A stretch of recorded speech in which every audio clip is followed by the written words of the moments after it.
Eagles Club. Ito po pwede na intervene, sir. Ito yung Black Knights. Anong pinagkakaiba ng Black Knights at saka ng Golden Eagles Club. You're celebrating Okay. first Okay. anniversary, right?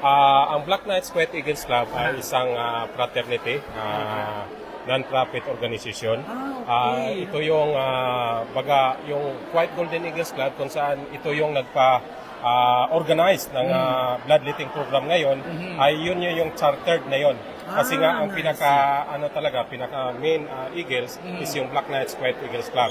So nagkaroon ng another chartered, which is yun nga ang Kuwait Golden Eagles Club at ang Kuwait Golden Lady Eagles Club.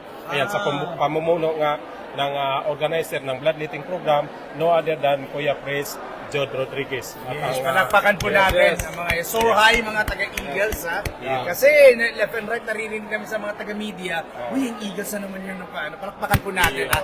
Magkawang-gawa. Ang sarap ng pakiramdam, ano? Talagang masarap kasi nga itong bloodletting program nito na inorganize ng Kuwait Golden Eagles, Kuwait Golden Lady Eagles Club at ang Kuwait Golden Eagles Club ay talagang hindi lang to adhikain at layunin sa kanila, kundi ito yung anniversary at collaboration ng iba-ibang organisasyon. Kaya nga dito yung Health and Fitness Association, dito yung lahat yung mga agila dito sa bansang Kuwait, mga kababayan dito sa bansang Kuwait ay nagkasundo at nagkulab para lang talagang matupad at maging successful itong event ito. Kasi nga, yun nga ang sabi, hindi lang para makatulong sa ating sarili, kundi makatulong para sa sambayanan, lalo na yung magpapakuha na ng dugo. And the theme of this anniversary, guys, anong pangalan? Dugo ko? Dugo ko, alay ko.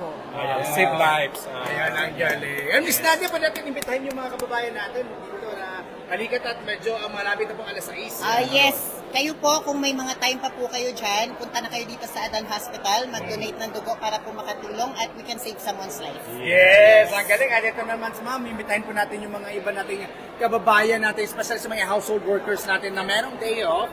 Instead na mag-gala sila muna, daan muna sila dito. So, ipaka-invite Mga kabayan, pag may time kayo, punta na kayo dito sa Adan Hospital at mag-donate na po kayo. Then after that, may free food naman dito. yun ang Free inaabangan transport. Opo. Punta na kayo dito, free lang. Yan, Thank you.